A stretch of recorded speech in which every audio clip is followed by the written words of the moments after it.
안녕하세요. 안녕하세요. 네, 안녕하세요. 만나서 반갑습니다. 자, 영양교육을 담당하는 이승훈이라고 합니다.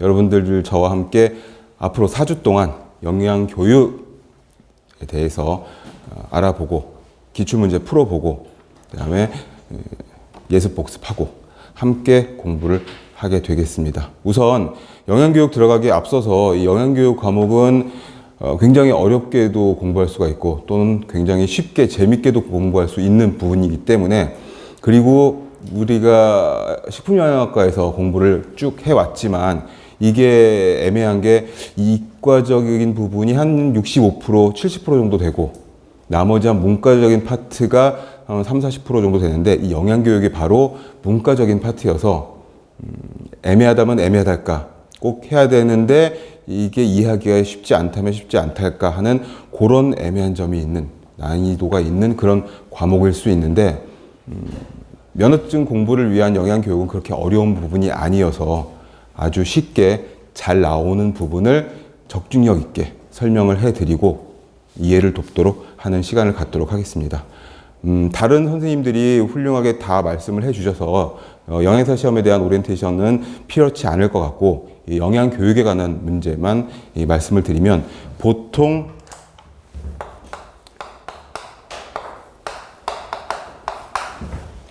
일 1교시에 14에서 15문제, 보통 15문제라고 이야기를 하는데 작년, 재작년 다 문제가 공개됐잖아요. 14문제가 출제가 됐습니다. 그래서 자주 나오는 이론들, 그 부분들이 지금 파악이 되어 있는 상태여서 수업은 이론에 대한 강의를 하고 그 다음에 다른 과목들도 비슷하겠지만 기출 또는 예상 문제들을 방금 배웠던 이론에 대한 기출과 예상 문제들을 풀면서 다시 한번 반복하는 그런 시간을 갖도록 할 겁니다. 그러면 아무래도 해당 이론을 듣고 해당 문제를 풀게 되니까 아무래도 이해가 잘 되겠죠. 중요한 게 뭐냐면 예습과 복습이 있겠지만 사실은 예습은 좀 그렇습니다. 크게 그렇게 중요하지가 않고 이 복습 부분을 신경을 쓰셔야 하는데, 복습은 제가 여러분들과 같이 해드릴 겁니다. 매 시간, 매주 시작할 때 그 전 시간이나 그 전주에 했던 내용들을 다시 한번 리뷰를 하면서 짧게 리뷰를 하면서 복습을 하면서 리마인드를 시켜드릴 겁니다. 왜 그러냐 하면은 반복이 굉장히 중요하기 때문에 거의 매 시간 약간의 시간을 할애해서 앞에 했었던 부분들을 조금 간단하게 하면 중요한 것만 나올 수밖에 없겠죠. 적중이 높은 것만. 그런 것들을 계속 리뷰하면서 복습을 시켜드릴 겁니다. 그러니 뭐 그렇게 크게 예습과 복습에 대한 스트레스 이런 것들 안 받으셔도 괜찮습니다. 리뷰를 계속 해드릴 거니까요. 아주 지겹도록 리뷰를 해드릴 겁니다. 이게 예를 들어서 한 12주짜리 수업이면 12주 동안 계속 리뷰가 하는 제 스타일이 그렇거든요. 그 다음에 이제 이해. 단순 암기가 아니라 영양교육 과목은 이해가 굉장히 중요한 과목이어서 이해를 통한 암기. 근데 이게 재밌는 게 뭐냐면은 재밌다기보다는 좀 어려운 게 뭐냐면 유사 용어나 이게 전부 다 외국 책들을 번역을 해가지고 우리말로 만든 거기 때문에 번역하는 선생님에 따라서 출판사에 따라서 학교 교수님들에 따라서 약간의 국어 어휘력의 차이가 있어요. 그러니까 행동, 액션, do 이걸 행동이라고 번역을 했다면 어느 선생님은 행위라고 표현을 했으니까 우리는 행동과 행위를 같은 거라고 생각을 하고서 공부를 해야 되는 거죠. 근데 여기서는 지금 천천히 차분하게 이야기를 하니까 그래 뭐 그럴 수 있지, 행동이나 행위나 뭐 이렇게 생각을 하겠지만, 이게 이제 시험장에서는 다른 용어가 나오면 어색해질 수가 있거든요. 그러니 어떻게 실제로 같은 의미를 갖고 있는 같은 뜻의 동의어 이런 것들을 다양하게 시간이 있을 때 많이 익혀둬야 된다는 거죠. 이것도 역시 반복. 왜 그러냐면 우리 과목에 나오는 용어들이 전공 과목이긴 하지만 다른 전공들에 비해서, 이과 쪽 전공들에 비해서 굉장히 생소한 용어이기 때문에 용어에 익숙해지지 지려면 역시 또 반복을 할 수밖에 없는 그런 상황이 생깁니다. 그리고 이해를 하려면 실제적인 예를 머릿속에 떠올리면서 그림을 그리면서 글자만 보는 게 아니라 영양교육을 해야 된다. 개인이나 집단에게 영양교육을 해야 된다. 여러분들이 이제 전문가고 엑스퍼트고 여러분들이 이제 영양사 면허를 취득하고 교육 쪽에 종사하는 영양사 선생님이 됐다. 그러면 교육을 하러 갔단 말이죠. 실제로 제가 그런 일이 많이 있었는데 이게 병원이면 환자 대상일 거고 환자도 외래 환자 따로 있고 입원 환자 따로 있고 그럼 외래 환자와 입원 환자는 각각의 요구 조건이 다르단 말이죠. 그 사람에 맞는 그 질환에 맞는 교육을 해야 되고 밖에서 교육을 한다. 초등학생들을 대상으로 굉장히 어렵겠죠. 또는 유치원생을 대상으로 이건 좀 쉬울까요? 근데 아무튼 대상의 눈높이에 맞춰서 해야 되는 거죠. 경로당을 갔다. 제가 한철 건강보험공단의 의뢰를 받아가지고 이따가 예로 많이 들을 건데 38개의 경로당을 한 달 동안 돌면서 그러니까 하루에 한 두 군데, 한 군데씩 돌면서 건강교육, 영양교육을 시킨 적이 있었습니다. 그러면은 경로당에 계시는 할아버지, 할머니들, 어르신들을 뵙게 되는데 평생 만나서 이야기를 할 그런 물론 집에 계시는 부모님도 그 연배시지만 그게 또 다르더라고요. 남의 어르신과 우리 어르신이 또 어마어마하게 많은 어르신들을 뵙고 교육을 해야 되는데 우리 이런 교재로 교육이 안 되죠. 눈이 어두우시고 읽기 싫으시고 읽는 거 잘 못하시고 이럴 수가 있으니까 글자가 보통 한글 폰트에 뭐 한 24나 32 정도로 그럼 A4지에 몇 자 들어가나요? 안 들어가죠. 그럼 핵심만 근데 핵심도 키워드 어려운 말을 쓸 수 있나요? 쉬운 거를 찾아서 그런 리플릿이나 이 책자를 만드는 게 너무 어려웠던 거죠. 해서 나눠드리고 근데 보시나요? 안 보시죠. 그리고 유치원생, 초등학생들을 예를 들었지만 사실 다 사람들이 비슷해서 여러분들도 그렇잖아요. 할아버지 할머니들 똑같으세요. 집중력은 50분 수업이라고 하면 한 20분.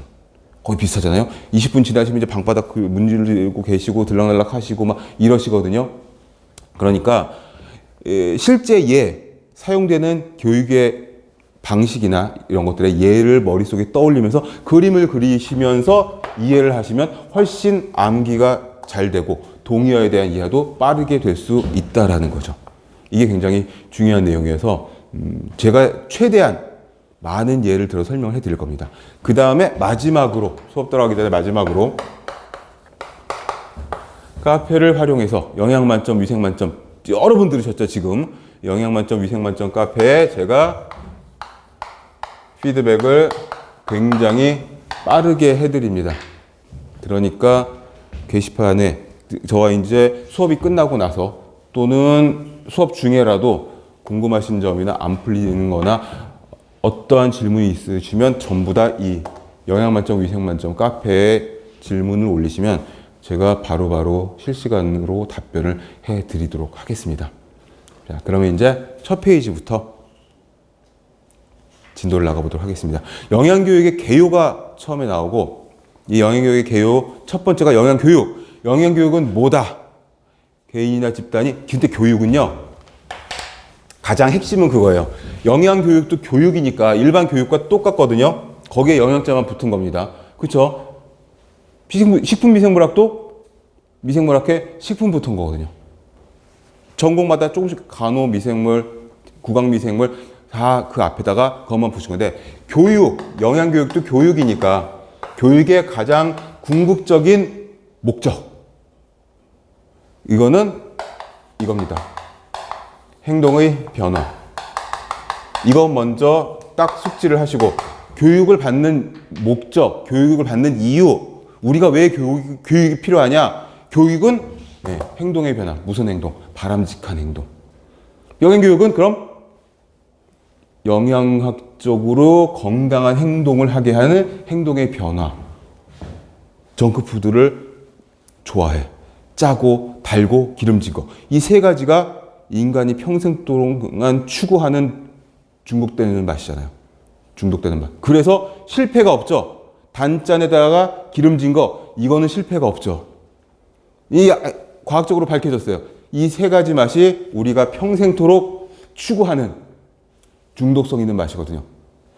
그럼 그게 과연 몸에 좋으냐? 과유불급이어서 여러분들이 다 전공을 하셔가지고 이제 졸업반이 되시니까 알겠지만 어느 한 성분이 좋다고 해서 그거를 집중적으로 먹는 게 결코 좋지가 않잖아요.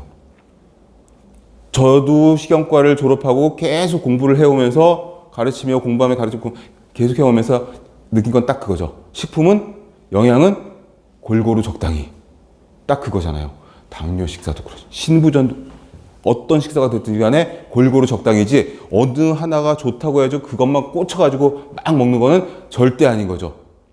단지 그 효과나 부작용이 늦게 나타날 뿐이지 이게 절대로 좋은 게 아니라는 거죠. 그러니까 어떻게 영양교육은 골고루 적당히 먹도록 바람직한 식생활을 하는 행동, 그 식행동의 변화를 주는 게 바로 이거다. 그래서 어떻게 첫 줄에 뭐라고 나와 있냐면 지식.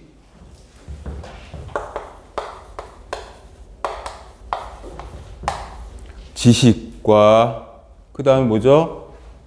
태도.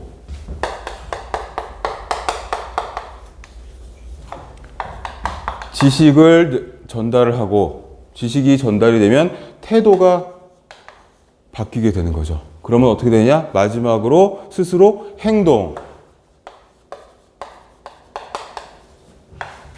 행동의 변화가. 그러니까 궁극적인 목적은 이겁니다. 그래서 KAB라고 이야기를 합니다. 순서대로 가는 거죠. KAB. 뭘 알아야 행동의 변화를 초래하는 태도가 바뀔 거 아니겠어요? 뭐야? 아무것도 모르면 뭐가 좋은지 나쁜지 모르는 거죠. 우리가 전공을 했으니 어떤 음식이나 광고나 이런 것들을 보면은 전공에 대한 마인드가 있기 때문에 저거는 별로인 것 같은데 저거 칼로리가 높을 것 같은데 하고 보면 맞아.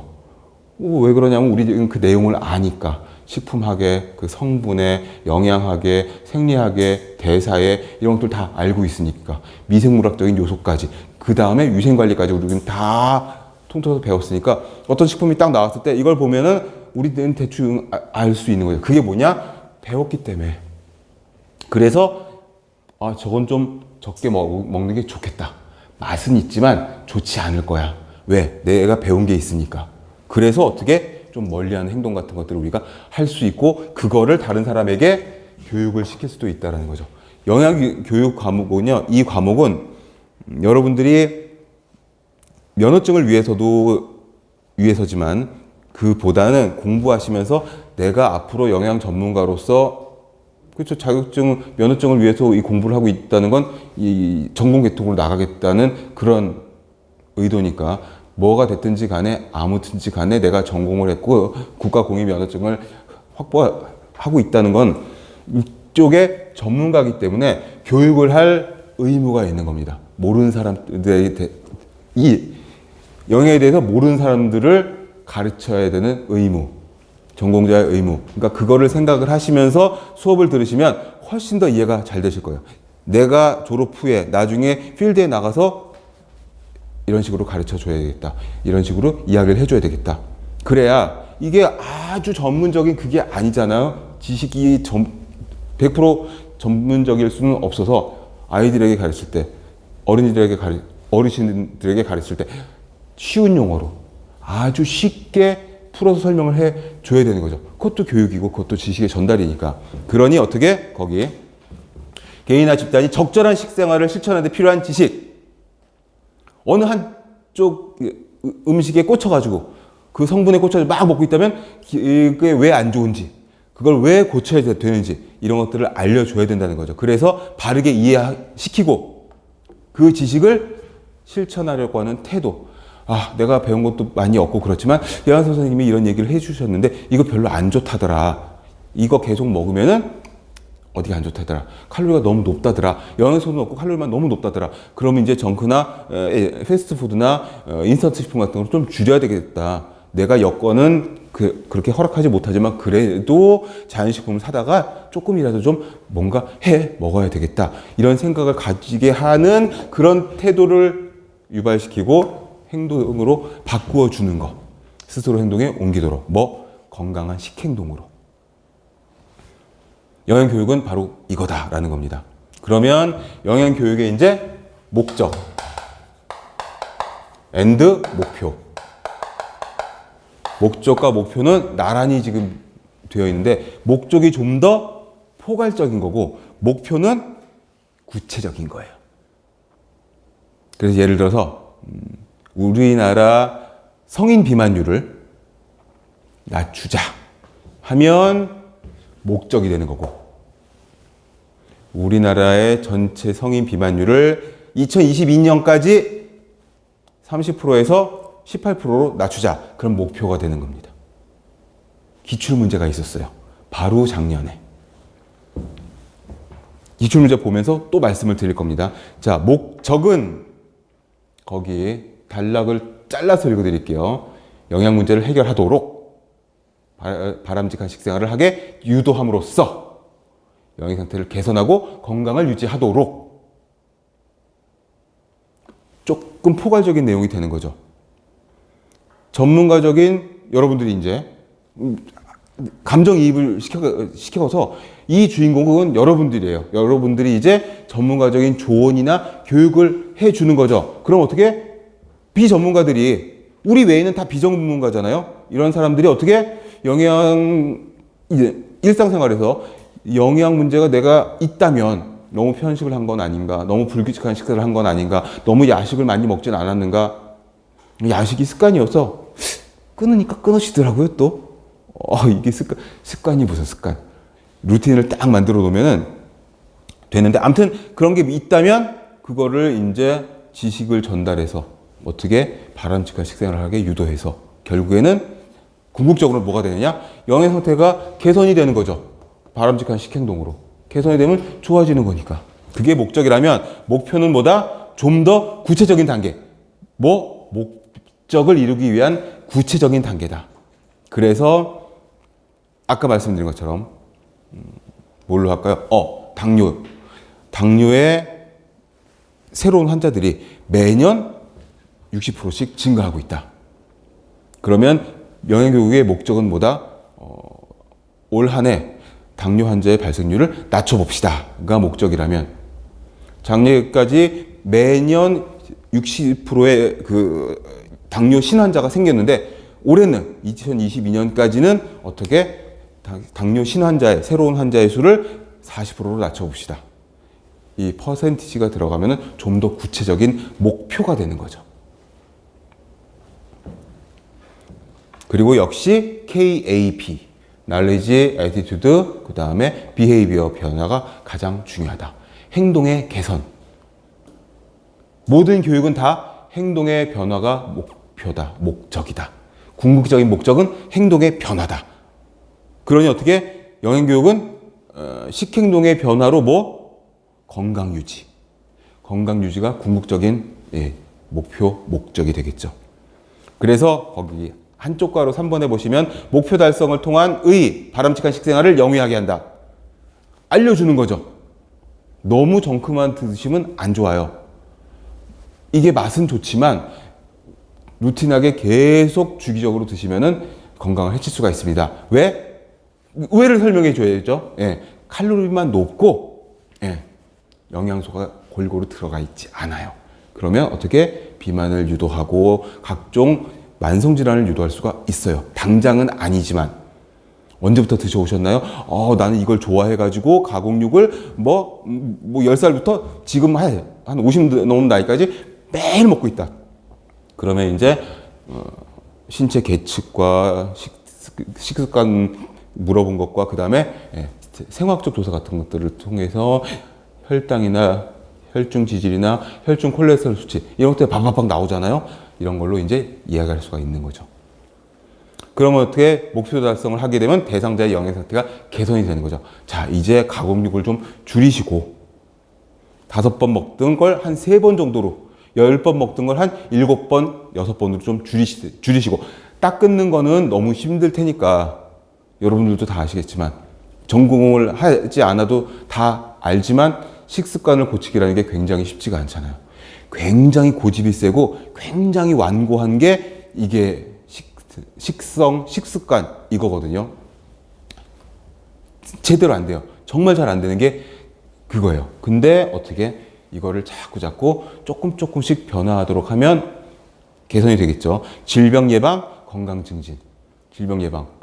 요즘은 어떤 시대입니까? 요즘은 감염병의 시대지. 근데 이 특수한 이 코시국을 제외하고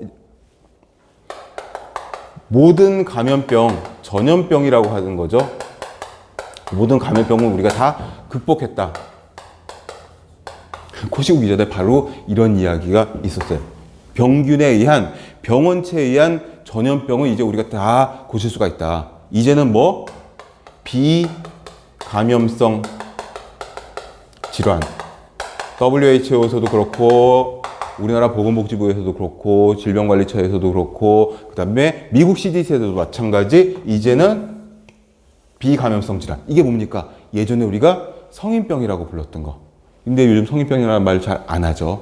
퇴행성 질환이라고도 하죠. 또는 좀 더 넓은 의미로 비감염성 질환. 전염되지 않는 거. 물론 누가 비만은 전염되는 거라고 이야기를 해가지고 제가 싸울 뻔했었는데, 아무튼 동맥경화라든지 심장혈관계통 질환이라든지 한국인 사망 원인 2위, 3위가 다 이쪽 계통이잖아요. 혈압, 심장, 뇌혈관, 관상동맥 질환, 뭐 이쪽이니까 이 비감염성 질환 이런 것들이 예방이 될 수가 있다는 거죠. 감염성 질환은 항생제나 뭐 이런 것들도 치료가 가능하지만 이 비감염성 질환 같은 경우에는 식생활, 운동 뭐 이런 것들, 교육 같은 것들로 어느 정도 잡을 수가 있다. 이런 것들. 실제로 당뇨나 고혈압이나 이게 후천적으로 생긴 경우라면 제가 병원에서 당뇨 교육, 심혈관계 교육을 8년 이상 하다가 퇴사를 했는데 체중 조절만 시켜도 80% 이상이 잡혀요. 그거는 운동이라든가 식사요법이라든가 생활 개선 이런 것들로 가능하겠죠. 그래서 계속 슬라이드도 보여주고 동영상도 보여주고 교육, 상담 뭐 이런 것들을 쭉 하게 되는 겁니다. 자, 그 다음에 국민 건강이 이제 향상이 되면 우리가 내는 건강보험료가 부담이 줄어들 수밖에 없어요. 사회적인 비용이 줄어든다는 거죠. 사회적인 비용 뭐? 내가 아파서 내가 만성질환, 퇴행성질환, 비감염성질환, 만성을 빼먹었네? 네, 만성질환이라고도 하죠. 이런 것들로 병원을 가서 건강보험 혜택을 받아가면서 치료를 받는다고 하면 내가 부담하는 금액은 적겠지만 다른 큰 공단이나 이런 데서 국가에서 부담해주는 돈이 많잖아요. 그게 다 뭡니까? 우리가 조금씩 다 나눠내는 거잖아요. 그래서 저도 인식을 못하고 있었는데 조금 주의 있게 보다 보니까 동네에 산책로라든지 공원이나 놀이터에 운동기구 같은 것들이 굉장히 많이 확보가 되어 있더라고요. 모르고 지났을 땐 몰랐는데 조금 운동을 해보겠다고 생각을 하다 보니까 빈자리가 없을 정도로 하루 종일 아침부터 해 떨어진 이후까지도 동네 운동기구에 대해서 운동하시는 분들이 그렇게 많더라는 거죠. 평일이고 주말이고 할 거 없이 한강시민공원에는 운동하는 사람들이 어마어마하게 많고 이게 뭐다 다 행동의 변화를 일으키면 사회적인 의료비용, 사회적인 비용이 절감된다. 국민복지가 좋아진다. 그래서 어떻게 영양교육을 해야 되느냐. 그 과정. 첫 번째는 물론 전체 다에게 하면 좋겠지만 그래도 지역사회 내에서 커뮤니티 안에서 뭐 거창하게 지역사회 커뮤니티라고 했지만 뭡니까? 결국에는 우리 주변에서 내가 속한 그 지역사회에서 취약한 집단을 먼저 살펴봐야 되겠다.